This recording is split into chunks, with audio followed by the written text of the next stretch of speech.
2000年。写真フィルムの世界需要は、この年前後を頂点に、およそ10年で10分の1まで縮みました。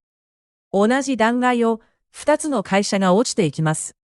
一方は2012年1月、連邦破産裁判所に立ちました。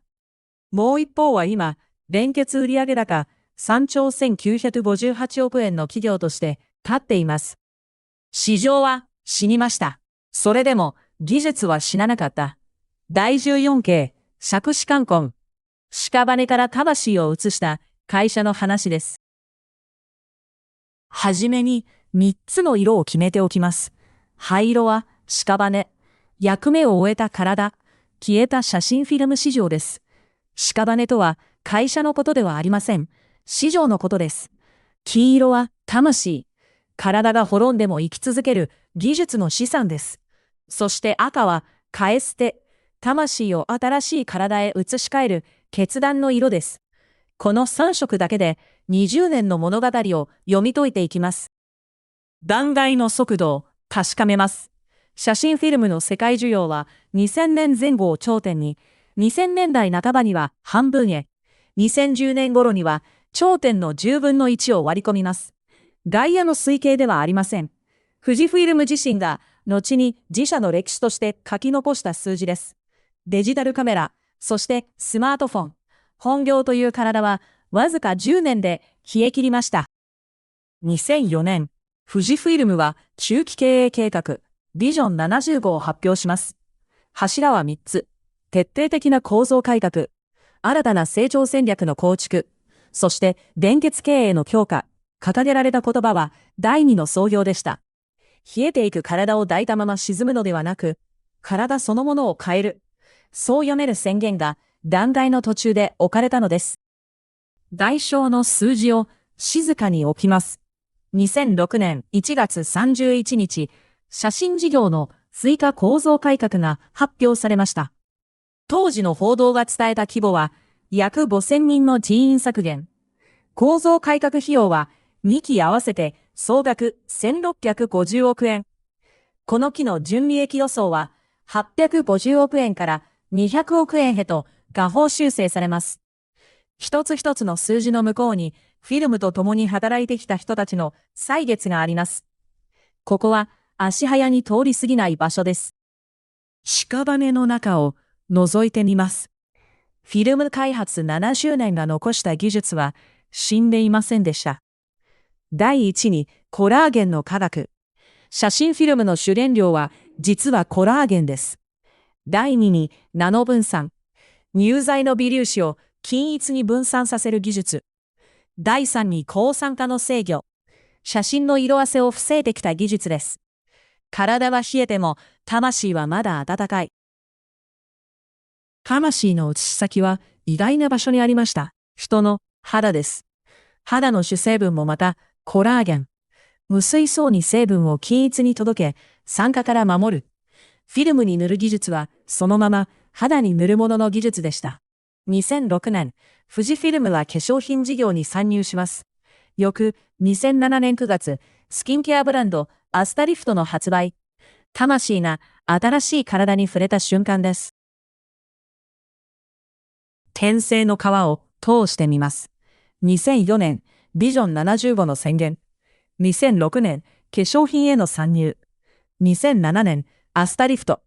資源はさらにヘルスケアへ注がれ続け、2024年度、ヘルスケア部門の売上高は1兆226億円。1兆円の大台に到達します。決算短信に記された開示の数字です。宣言からおよそ20年。移された魂は新しい体の中で脈を打っていました。ここまでを一行にします。市場は死んでも技術は死なない。屍から魂を取り出し、新しい体に移せ。会社を救ったのは新しい何かではなく、死んだはずの古い技術でした。そしてこの知恵の名前は、一人の仙人の奇妙な蘇りの物語から生まれています。36系の第3部、光線系。その2番目にこの系は置かれています。打相強打、尺子冠根、長孤離山、翼金庫章、放線引力、金属金剛、第14形、尺子冠根、時義は屍を借りて魂を返す。もともと兵法の言葉ではありません。通行の由来とされるのは、八仙と呼ばれる仙人たちの一人が遂げた蘇りの伝承です。兵の構造は3つの動きでできています。見分ける。死んだのは市場か、技術か。屍と魂を混同しないこと。取り出す。魂を使える資産として棚卸しする。干渉ではなく目録にすること。移す。新しい身体に返して使うこと。要は3番目です。取り出しただけの魂はまだ生きていません。昔、利元という仙人がいました。深く道を収めた利元は、ある時、魂だけで体を抜け出し、遠く死のもとへ旅立ちます。後に残るのは、静かに眠る体が一つ。その番を弟子に託しました。魂は軽々と山河を越えて行きます。体はここにある。魂は必ず帰ってくる。誰も疑いませんでした。ところが、です。留守を預かった弟子が、動かぬ死の身体を、こと消えたものと思い込み、仮装してしまいます。旅を終えた魂が帰ってきたとき、そこにあったのは、冷えた灰だけでした。魂は生きている。なのに、戻る体がない。器を失った魂は、行き場もなく宙をさまよいます。この絶望は、本業を失った会社の絶望と同じ形をしています。さまよう魂が見つけたのは、道端に横たわる足の不自由な物乞いの屍でした。魂は、その屍を借りて帰らります。鉄の杖にすなって立ち上がった異形の仙人、八仙の一人、鉄海里の誕生です。この物語は、通行の由来談で、現代の雑劇などで劇化され、広まったと伝えられます。借り物の体でも、魂の力は失われない。K の名は、この蘇りから取られました。物語には、後日談があります。屍と呼ばれた写真の方も、生き返ったのです。インスタントフォト、インスタックス。2025年3月期の開示では、イメージング部門の営業利益は1392億円。営業利益率は 25.7% で、全4セグメントの中で最高です。魂を移した会社の中で、屍だったはずの写真が一番高い利益率で脈打っている。K の終わりに置かれた静かな皮肉です。廃所を公平に置きます。